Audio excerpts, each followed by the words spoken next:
You mean to tell me not one troll posted a comment since the last video? Actually, last two. Not one troll made a comment. What? There's been some dislikes on the video. So what, you guys got lazy? What's going on?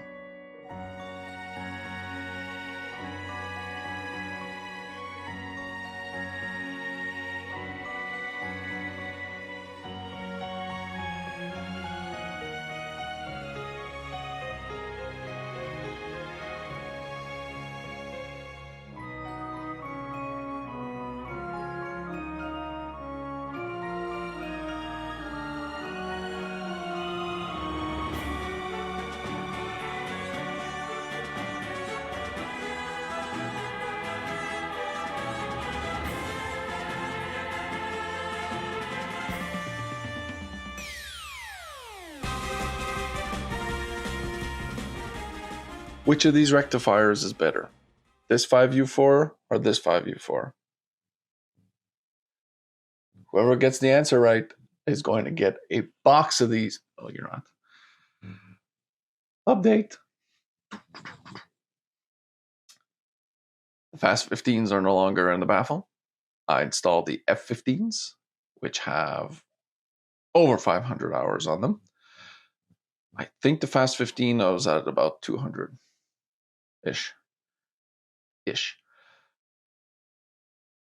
So I installed the f15s. I changed this to one coil only, and I lowered the dB output by 6 dB so that the mids that the W15s provide don't come and pollute the mids that the F15 are generating. So after I installed the F15s in there, I did another mod, but I'll talk about that after. So when I installed the F15s in there to try them out, put them back up, hit play, and I was like, this is awesome. I was pulled in by the mid-range right away.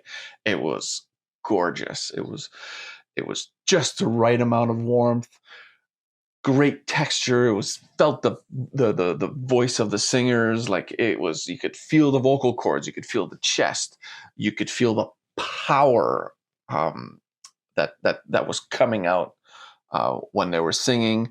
The presence in the room, like I had the goosebumps feel. I really did. I had the goosebump feels, and I was like, oh my god! I was like, this is amazing.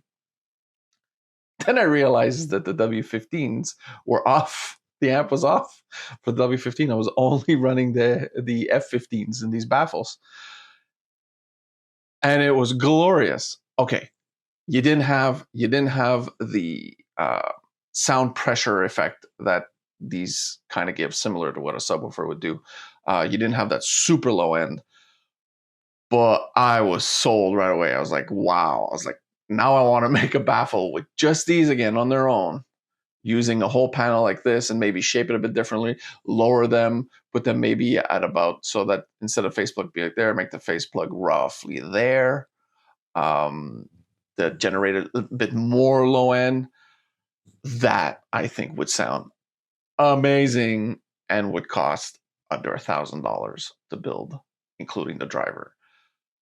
That would be awesome, and I might do it, but I'm not going to do it yet because I got too many things on the go. I still have the F18s that are breaking in over there that I also want to hear, but man, part of me wants to put those F18 on this kind of wood. This is really cool. So yeah, just on their own, I think they were digging down into like the 60, 80 hertz range. Like it was extremely satisfying. It wouldn't satisfy the bass heads, but listening to just vocals, acoustic, like regular blues and jazz,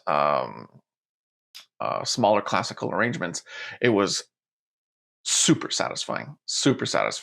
You still felt all the instruments. You felt the body of the cello. You feel the body and the wood of the guitars.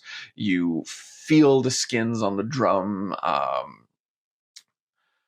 Then I turned on the W15s with one coil lowered down by 6 dB because I have a choice on my preamp. I can play with the different outputs.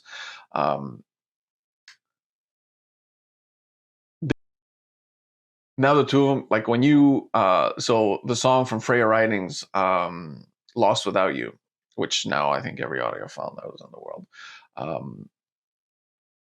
When the bass of that grand piano kicks in halfway into the song, I have goosebumps just thinking about it.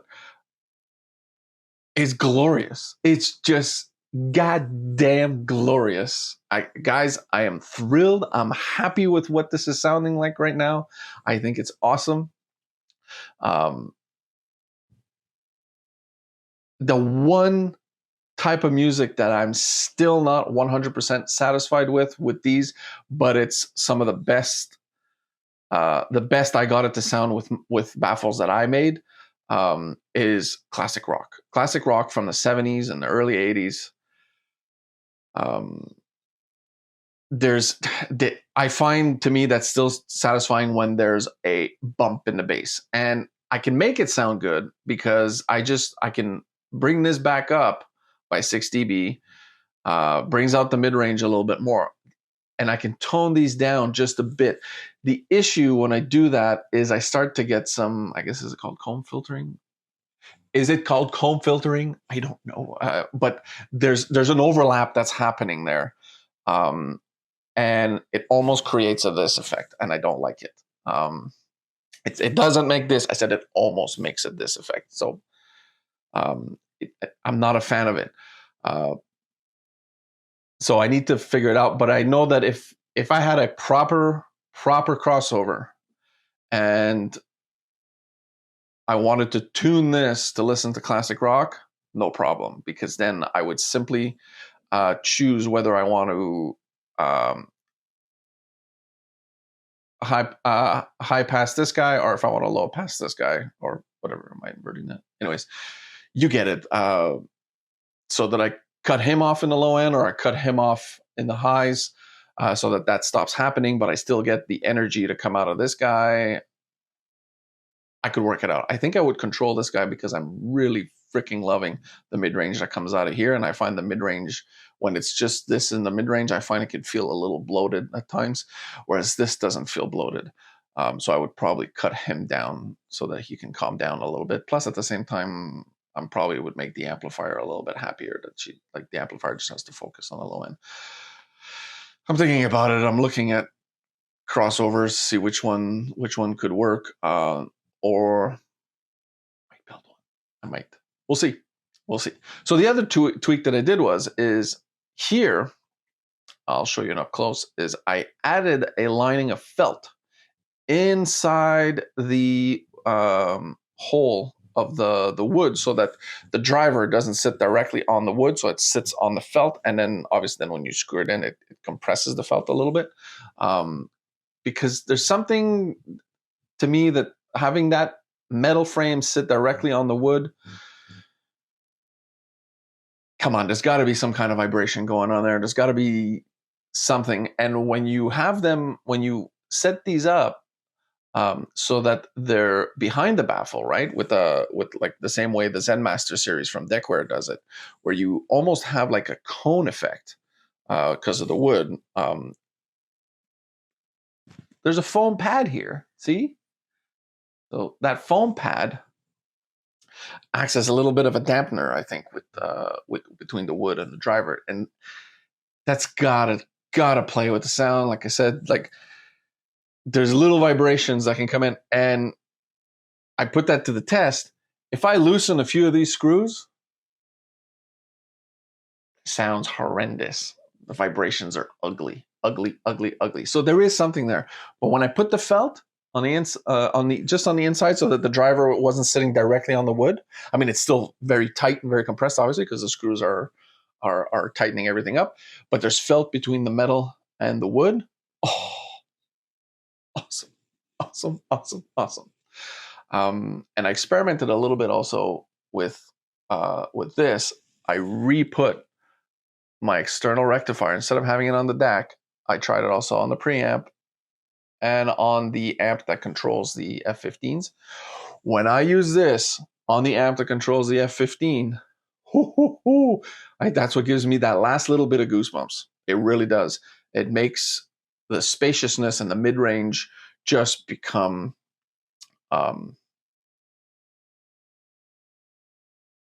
perfect. You know what?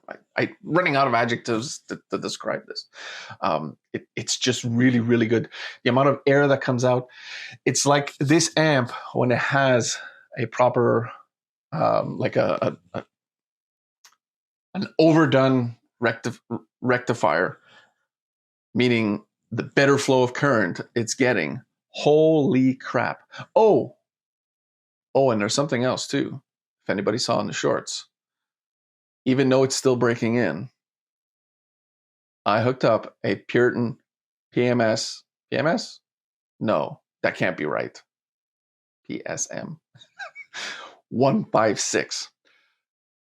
So that power conditioner, not even broken in yet. Like someone else said on YouTube, it's worth its weight in gold. So far,